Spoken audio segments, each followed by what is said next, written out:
Tokyo, Japan's prime minister, standing alongside the U.S. president, borrowed a Donald Trump phrase on Monday, agreeing that all options are on the table when it comes to responding to North Korea's weapons development. Abe, at a news conference with Trump at the Akasaka Palace in Tokyo, said there is no point in dialogue for the sake of dialogue with North Korea and the time has come to exert maximum pressure on Pyongyang. Watch Steve Herman's video report. Abe and Trump, following a second day of meetings, confirmed that North Korea has been the dominant topic of their discussions. The U.S. president called Pyongyang's pursuit of the ability to place a nuclear warhead on an intercontinental ballistic missile a threat to the civilized world and international peace and stability. Trump repeated that the era of strategic patience, in attempting to deal with Pyongyang, is over.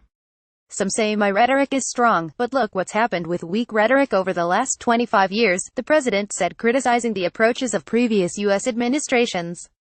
But he declined to answer a Japanese reporter's question about whether he is prepared to go to war with North Korea. The president was also asked about what fresh message he has for Kim Jong-un, the Reuters news agency reporter noting Trump's response to a VOA question on Air Force One on the way to Japan, in which he referred to the North Korean people as industrious and warm. Trump also said North Korean leader Kim Jong-un, who he has belittled as Little Rocket Man, should send back to Japan any surviving Japanese abducted by North Korean agents over decades. It would be a tremendous signal, said Trump. The start of something very special. Abe revealed during the joint news conference that on Tuesday he will announce his country will freeze assets of nearly 36 North Korean groups and individuals.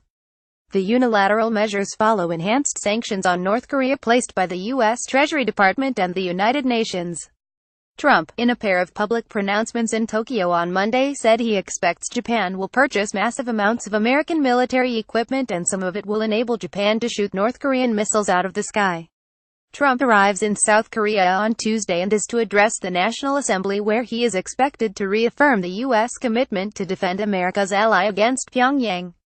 A nearly 3-year war on the Korean peninsula in the early 1950s ended in a stalemate that pitted the United States, South Korea and the United Nations against North Korea, which was backed by forces from China and the Soviet Union.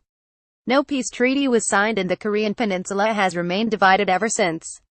North Korea makes frequent claims that the United States is seeking to reignite full-scale conflict. State media in Pyongyang on Monday, referring to Trump, said that no one can predict when the lunatic old man of the White House, lost his senses, will start a nuclear war against North Korea. North Korea says the situation strongly requires the country to bolster its nuclear deterrent and the U.S. should not expect us to make any changes.